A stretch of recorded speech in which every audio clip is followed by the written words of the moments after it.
Welcome to Rock and Roll Fridays, a podcast on Welcome musical to Rock and Roll encounters and Fridays. I'm life. so happy to have a guest, special guest Brian Propp. Welcome, Brian. How are you? Oh, pretty good. How about you? Awesome.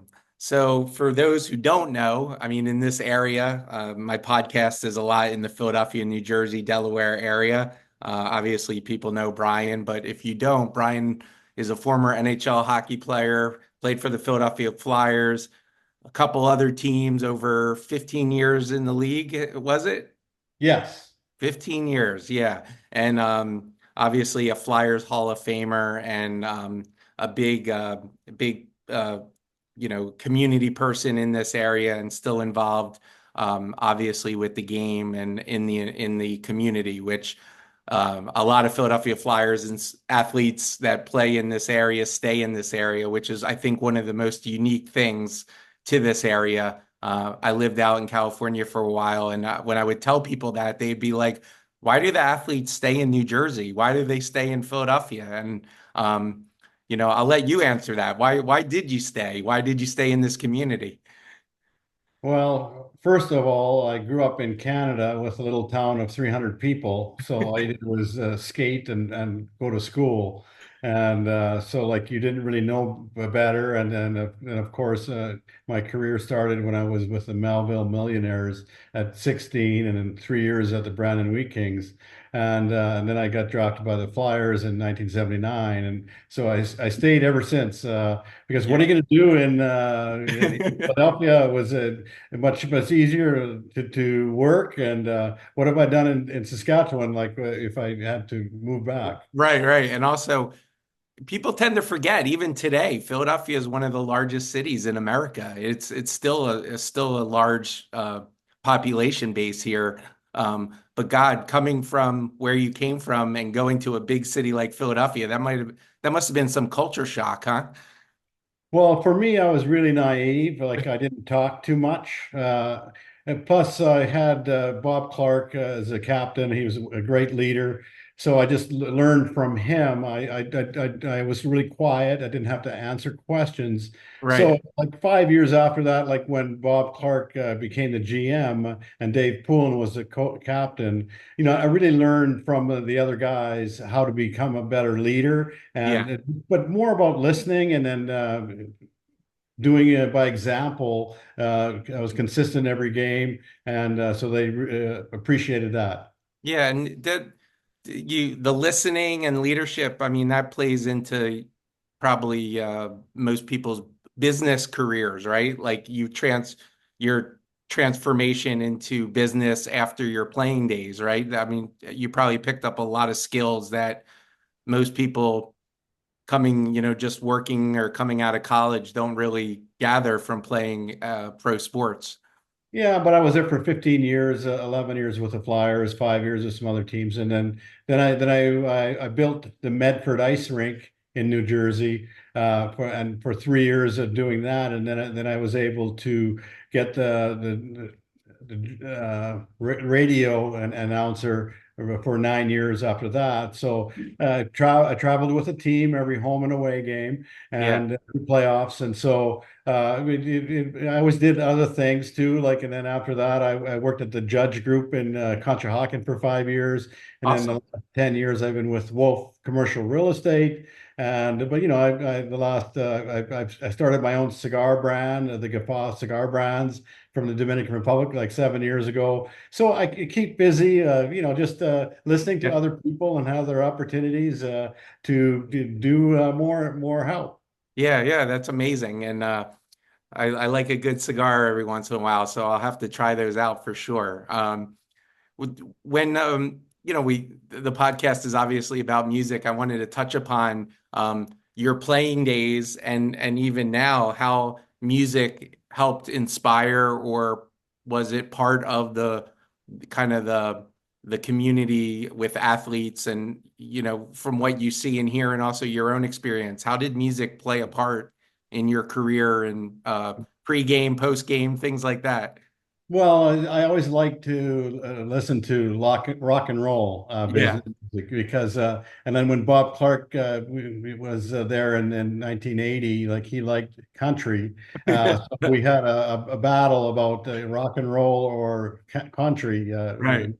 But after like in the 80s, when Talkett and Mellenby and a couple of the younger guys, they controlled the room, and so we played a lot more rock and roll for the on the games. If they, yeah, whoever had control of the music, right? Yeah, of course. That's great.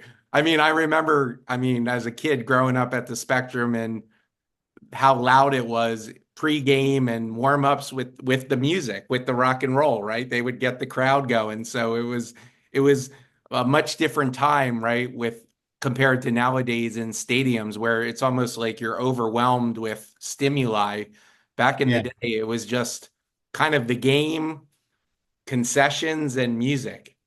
Yeah, like at the start, it was like there was no ads on the boards, and so like you had to listen to the game. But thankfully we had good teams in the '80s and won a lot, Yeah. and so that made a difference. But now, yeah, like they so much going on, like they want to entertain other people, and sometimes it's too loud, and you kind of get lost with the hockey.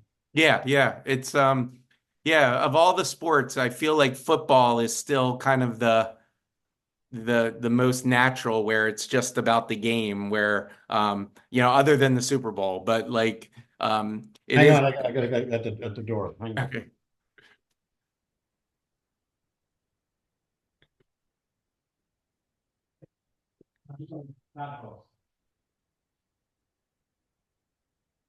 I just have another formal hockey player, Dave McIsaac here. He's in visiting Naples, and he stopped at my house. That's awesome. That's Yeah. great. I do want to talk about, so you have a book out that just came out. I would love to talk about why you wrote it, kind of what was the inspiration about the book, and obviously some of the details around that experience of writing the book. Yeah, so like I had a massive stroke 9 years ago, and I couldn't talk or walk, and so it just took me a long time. But Wayne Fish wrote the book with me, and because like we did a book with Chris Terrian too about alcohol, Yeah, and so I wanted to talk about my stroke and how I recover from my stroke, so give people more help that they need when they get a stroke. And right. so he helped me write the book. It took me 2 years with all the recordings, and so I just got it this week. But I'm happy to do that, and just to give people hope and to keep rehelping because after time people get frustrated and don't want to rehab too much. Right. But so talked about my faith. My dad was a Lutheran minister. He preached in English and German every Sunday in a small little town of 300 people. I have two brothers and two sisters. We're all 13 months apart. So we had our own hockey team. And then, of course, a lot of hockey memories. And then, of course, my stroke and how to recover from my stroke. So a lot of people will probably need to read the book and get a lot of answers that they're looking for. Yeah, and also conveying that your life isn't, obviously you're an example, your life isn't over after a stroke. I mean, you've done amazing things post those, that experience. And um, I how was the rehabbing an injury based on your career compared to rehabbing after a stroke? Do you think your rehab of injuries helped kind of in your determination and drive to overcome the Yeah, of course. At the start, like I couldn't talk or walk. It took me a long time with speech therapist to get better. It took me a year and a half to get better, but thankfully my feet and the right side was affected a little bit. My fingers don't work, and but other than that, like I learned not to get frustrated, to be positive all the time, and to ask for other people to help. And of course, you could Google a couple different things and to see how you can help yourself too. So I've done a lot of different things in the book that could help a lot of people. But for me, it would be an athlete and not giving up, and always having the hope that you want to be get better, and because a lot of people get frustrated, and especially at the start, I was very frustrated because I couldn't talk. I could say the words or think about the words, but couldn't get them out. And Right. so I didn't know if I'd ever talk again. But thankfully, after time, it made a lot of difference. And so I'm just happy to be alive and enjoy every day. Yeah, it's yeah, I think, and I'm going to obviously promote the book, and I urge people to go out and read it because, um, I think sometimes, and I don't know, I would love to hear your opinion on this. With social media today and the way sports are covered, we tend to forget that athletes are people that have problems, that live in the world and have families and brothers and sisters, and they're not just superheroes on TV. Um, so I think it's tough. It's tough when you see social media and some of the things that are going on in sports. So I I, Yeah. I think, do you feel that in today's modern society with sports? Well, a little bit here and there because social media has a big problem, with you get bad reviews or whatever. But Yeah. for me, I've always been positive. I was my dad was a minister, and he taught me right from wrong. So I was always humble and give back because I have a charity hockey event that I do every March or April for Headstrong Cancer. And then I have my own golf tournament for Stroke Center, University of Pennsylvania, every May.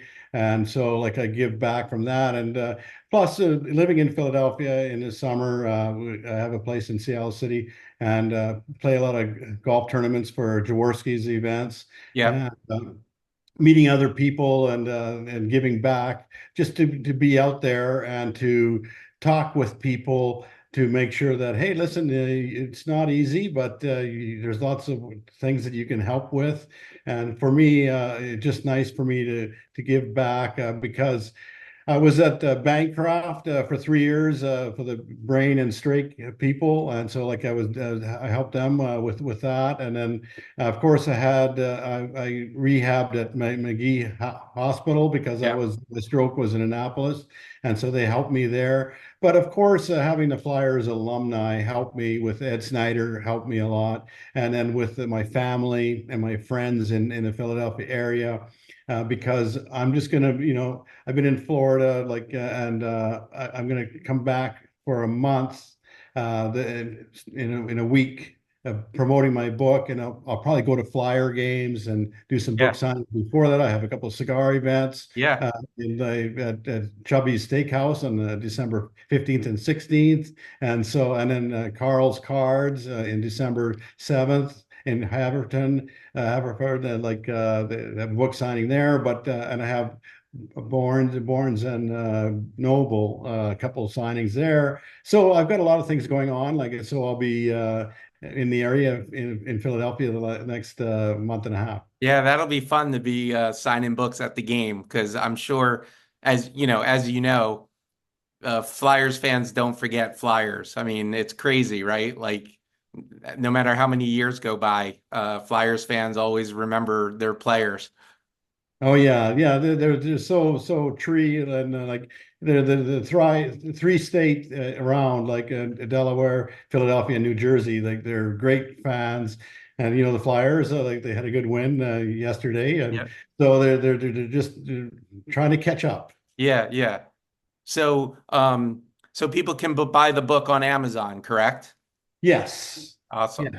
And And it's the publisher is Triumph Books in Chicago. So if you go to their website too, like and also like I have my brianpropp.com website and I have my gaffacigars.com website. So like if people want to interested to go to my Brian Propp website, there's lots of information about that too. awesome. And I got to leave you with one last sports question. So, as a Flyers fan growing up, the building was always loud, and now the Wachovia, or whatever name it is these days, it's changed over the years. But Can you remember kind of your loudest moment as an athlete? Well, I always remember in game 6 against Edmonton in '87, where I scored to tie the game Yeah, at 2-2 with 6 minutes left, and then J.J. Daniels scored yeah. 3 minutes later to force a game 7. And like that was the loudest I heard it. And I think that they had a concert at Genesis concert at the vet the same night, and so they heard from the rink with the cheers, and so we forced the I game 7 in '87. Yeah, yeah, and I was at that game, and I always say it was still the loudest sound I've ever heard. Like so, Yeah, it's an amazing experience. I really appreciate your time, Brian. I urge everyone to pick up the book and learn about Brian, his playing career, and also his story and overcoming, what happened, and also the experiences and things you can learn about the book. So I appreciate it, Brian, and keep at it. yeah, Michael, thank you for having me. All right.